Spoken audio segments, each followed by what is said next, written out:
God rising, everyone. Good to see you. Tyler Tolman here. I just wanted to free flow this morning and share with you guys some ancient Egyptian wisdom that might inspire you as to who we are, where we come from, and what we're here to do. So just a little bit on ancient Egypt. The ancient Egyptians, these guys up here, actually had the remnants and the wisdom, the knowledge and the wisdom passed down from the ancient Atlanteans. The ancient Atlanteans were a far superior race. Races, black, white, red, yellow, all four bloodlines, the original root races. And they were all living in harmony together. What a concept. Black, white, yellow, and red races all living in a high civilization in ancient Atlantis. And there came a time where things were changing. And so the greatest of greats from Atlantis picked up and moved to Egypt. Now, you might have heard that the pyramids weren't built in a day. But if you know what I know, you might think otherwise. And I want to share with you guys that the ancient Egyptians, the true ancient Egyptians, tens of thousands of years ago, when the pyramid complex was established by the original ruler, Ptah, and by this guy over here, Tehuti, also known as Thoth or Hermes Trismegistus. When Hermes Trismegistus, thrice great, and Ptah, the ruler, also probably known as Enki, when they came to Egypt, they established and built the pyramid complex. They built the Sphinx. And along the Nile, which represented the Milky Way in the heavens, and establishing the pyramids that represented Orion in the heavens. And basically, Egypt was a reflection of above, as above, so below. And what they saw in the heavens, they built on earth in almost perfect proportions. And they set up 13 temples, which were a process of 13 things that we'd go through, learning about natural principles and learning how to activate your own divine essence, become activated. And there was a process by which we would awaken. We'd go through the process of purification, and then we would become activated. This would activate our true genetic blueprint and help us to evolve to another level. And I don't want to get into that too much. I just want to talk a little bit about the process. And I want to talk about some of their teachings and how we can see these things within our own body. Your body is the church. Your body is the temple. My body is the temple of the living God. In the temple of God, there can be no sickness, only perfect harmony, happiness, and love. My body is the organization of the heavens. We have the Christos, the anointed, the one, the third eye, the seat of the soul. And around the seat of the soul, there are 12 cranial nerves. The 12 plus 1, the 12 disciples in Christ, as above, so below, as within, so without. As we see things internally, we see things externally. What we see in the heavens, we have the sun that we see, the brightest star for us, our Christos. And then we have the 12, actually 13, but 12 signs of the zodiac, each one of us born under one of these houses with a very specific vibration. I want to show you guys some images that might awaken some things within you. I'm going to share my screen here, and I haven't really done this before. So it may work and it may not. And I hope that it does. I don't know if I can get some feedback here. Just trying to go through this. It blanks out my screen when I share that. And I'm hoping this works because I can't see anything. But notice what you notice. This is Ra Messi's Mes means born of. And if you can see my cursor, if you can see this image, if not, I apologize. I'll upload this later, and I'll upload the images, do some editing, and put it on YouTube so you guys can see it. But I'm hoping you can see these images. Here we can see Ra. Ra is depicted with the sun on top of his head. That is the sun, Ra. Here we see this symbol, which is the rays of the sun coming down. Egyptologists will say that this is dead animal pelts, which is bullshit. This is the rays of the sun coming down, and this is Mes, Ra Mes, born of Ra, and this is Amen. This is the little reed leaf. This is a stone reflecting light, and this is water. Amen. Amun. This is where the moon comes from. Amun. And the moon is the reflected light. Amun, the reflected light of Ra. We have Ra and we have the moon. We have the sun and we have the moon. And the moon is the reflected light of the sun. And there were worshipers. There were the priests of Amun. Worshipers, or people who admired and admonished and took their information from the reflected light. And then there were those born of Ra. Rameses, Amen, Rameses, born of Ra. So this individual put inside of a cartouche, which is a name that it was given by the French because it mimics a cartouche, a cartridge from their rifle, but it has nothing to do with that. Whenever you encircle the sun with a name, it's a sign of gaining immortality. This individual right here, and look at the face. Look at the demeanor. Look at the legs. Look at the arms. This is a pure depiction of this individual. Look at these legs. This is somebody that is formidable. This is somebody of great strength, great groundedness, with the left foot forward. And you can see as these individuals evolve and learn these practices and processes, they raise their consciousness. And as we raise our consciousness, we literally raise ourselves in size. And you can see this woman, full-grown, beautiful woman standing here. And you can see the size of the true Ramses the Great. And a lot of people will argue this, and that's okay.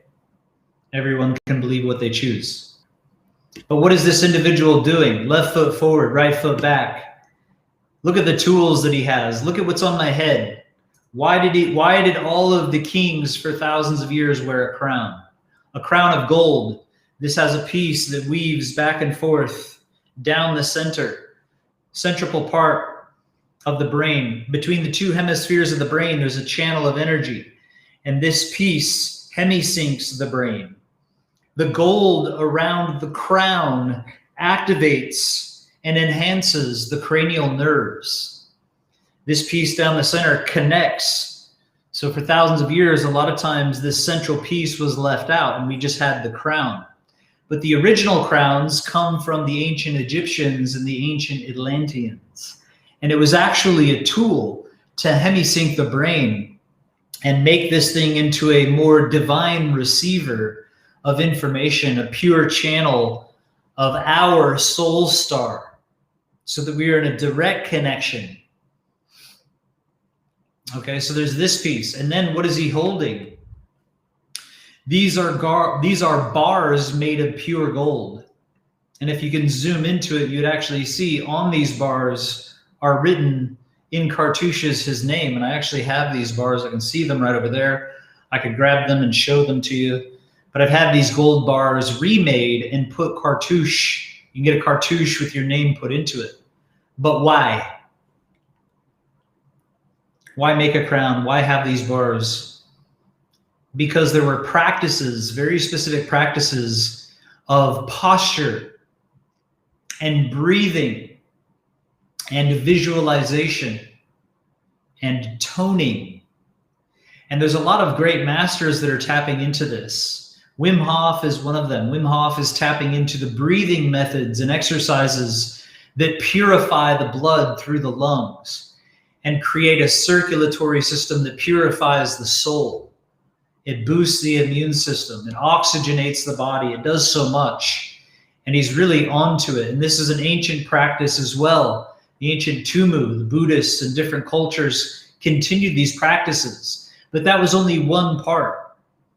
There's also the holding of the breath and toning and recirculating the energy as it builds. These individuals stood on granite. Granite is one of the hardest substances on the planet that is full of crystal.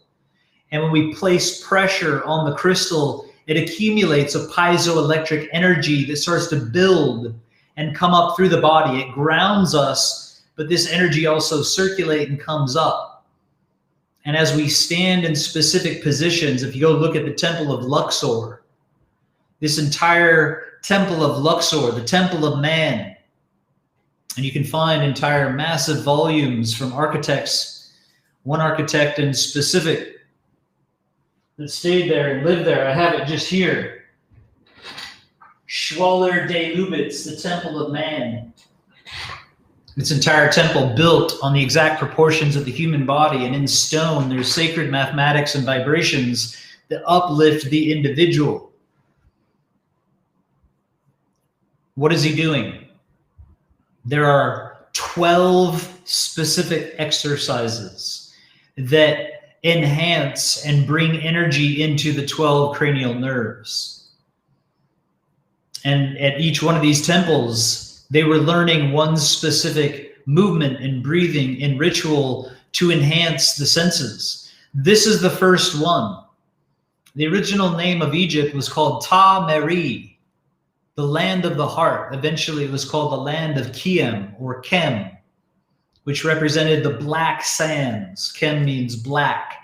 Alchemy, chemistry.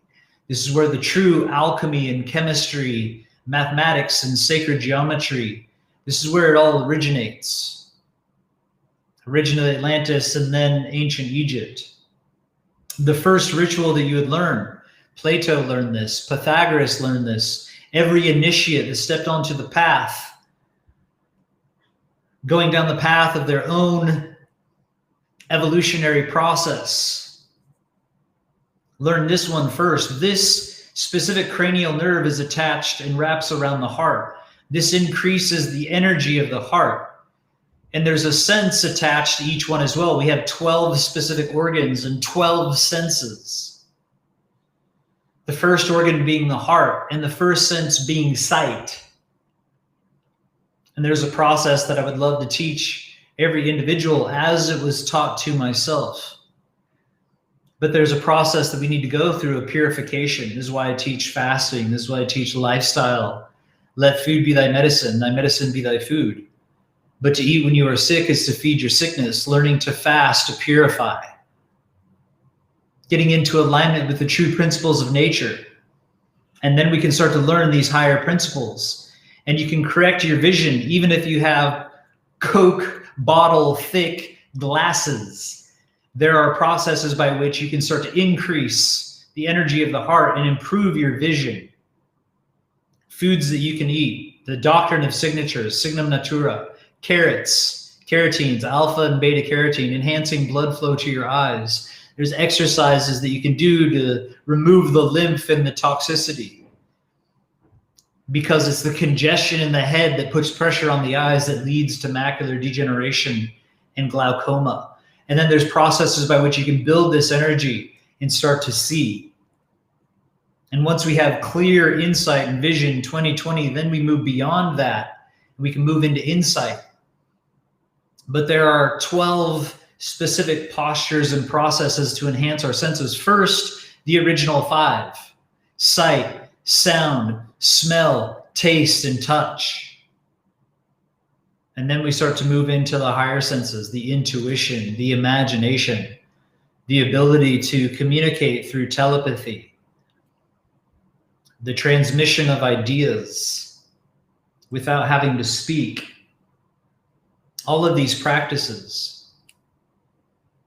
And so I've spent many years and invested many tens of thousands of dollars to learn these processes, because the time is coming where we need to practice these things once again.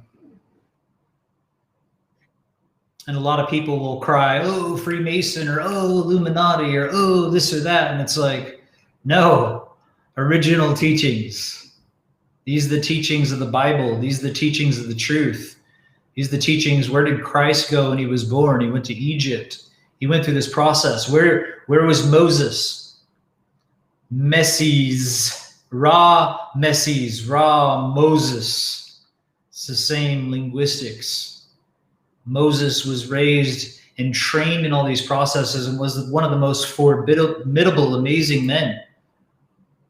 And they had access to the pyramids, and they had access to the Ark of the Covenant, and they knew what these things did, and they communed with God there. And when Moses left, there's another story. He took it with him. And from that point, Egypt really fell. So imagine if we could remake these tools. What if the symbology has everything to do with our senses, with building the energy? This is the crown of the south and the crown of the north, north and south Egypt, north and south of the body, north being the pineal, being the mother.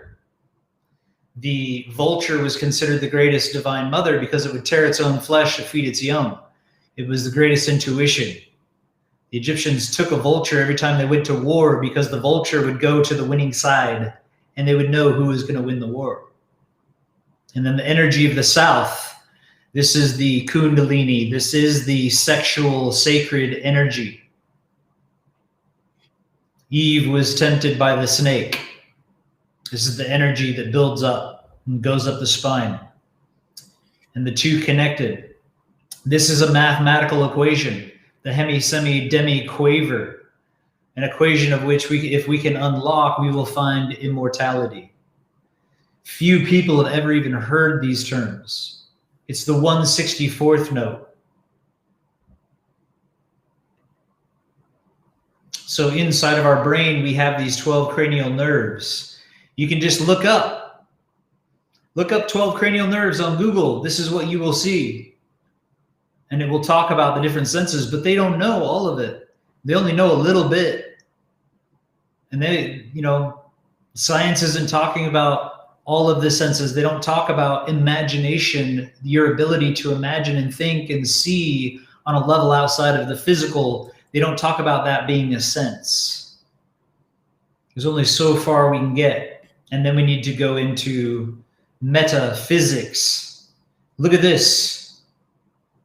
This is what the Egyptians depicted as Osiris sitting on his throne. Your sight is directly connected. Your eyeballs are directly connected to the head of Osiris. What do you mean, Tyler? What's Osiris? What do you mean? I can show you images of the depictions of Osiris.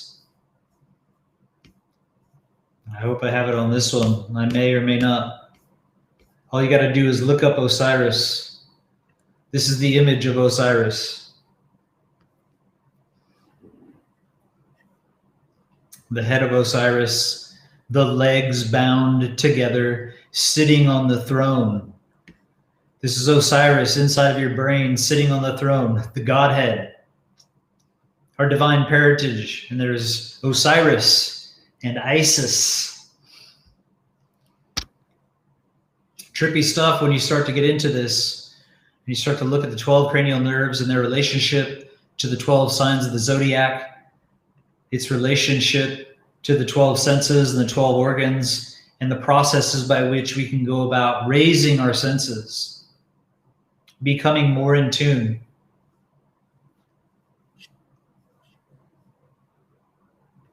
The pyramid, according to the Journal of Applied Physics, has the capacity to massively concentrate electromagnetic energy into the chambers, especially the king's chamber.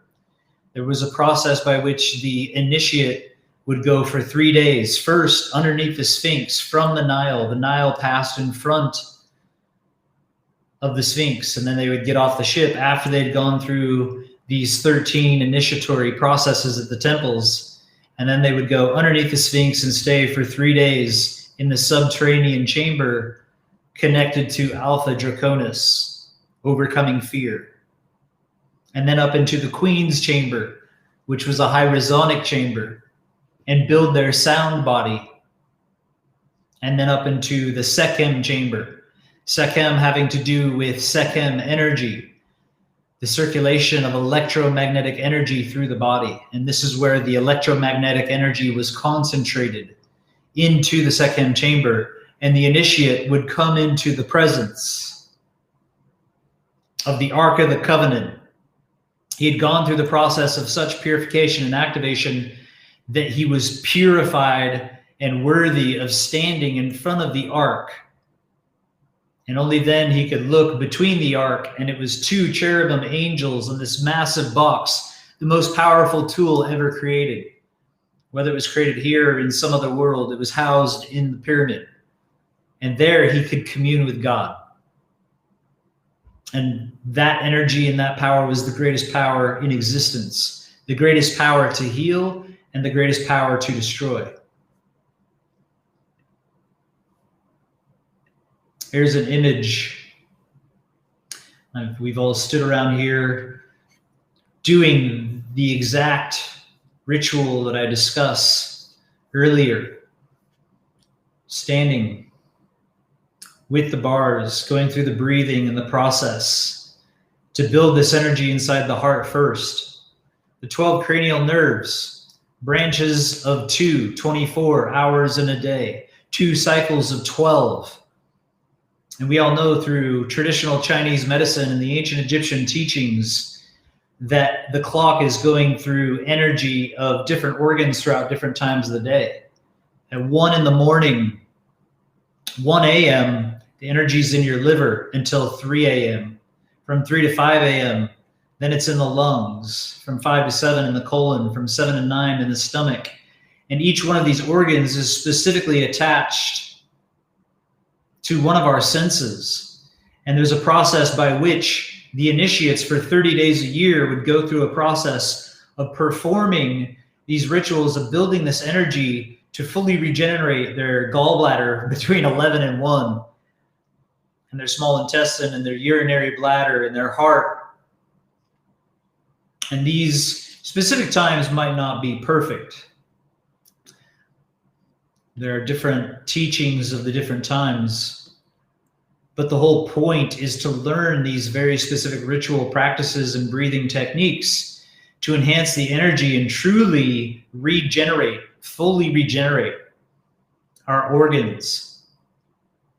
Cleanliness is next to godliness, to raise the energy and vibration of your organs. An organ is a musical instrument.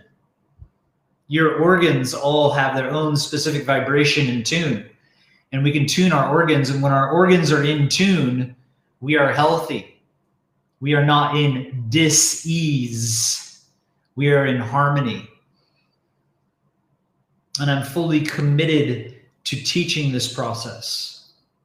In fact, every day at 3:33 in the morning, I wake up 5 days a week and go through about a 2 to 3 hour process because I'm committed to this, because the truth of healing ourselves and raising our vibration and purifying ourselves and enhancing all of our senses, this is what's going to be required in this new age that we live. This is raising the Djed pillar. It's the Djedi coming back. The battle of light and dark. These represent the 12 cranial nerves, and this is the pineal and pituitary. There's so much that I need to share. The 42 laws, the 42 confessions, and the process of what's going to take us into the presence of the divine. That's all I'm going to share for today. I have a beautiful client I'm going to jump on with. We're going to go through some emotional clearing. This client's been on this 3-month program called Know Thyself. through extended fasting and purification, emotional healing, mental and emotional healing and clearing, physical detoxification and activation. There's a whole group of people every morning getting into bliss and happiness, working together in common unity to heal ourselves. And if you're interested in the potential of human evolution, I can be a guide. I'd love to. I'd love to share. I'd love to teach. I'd love to learn along the way. I've got many programs, and it's all leading towards something quite epic that's coming through. Thanks for watching. I hope I've inspired or sparked something inside of you. It's time to get into the Jedi training. Learn to use the Force. May the Force be with you. Until then.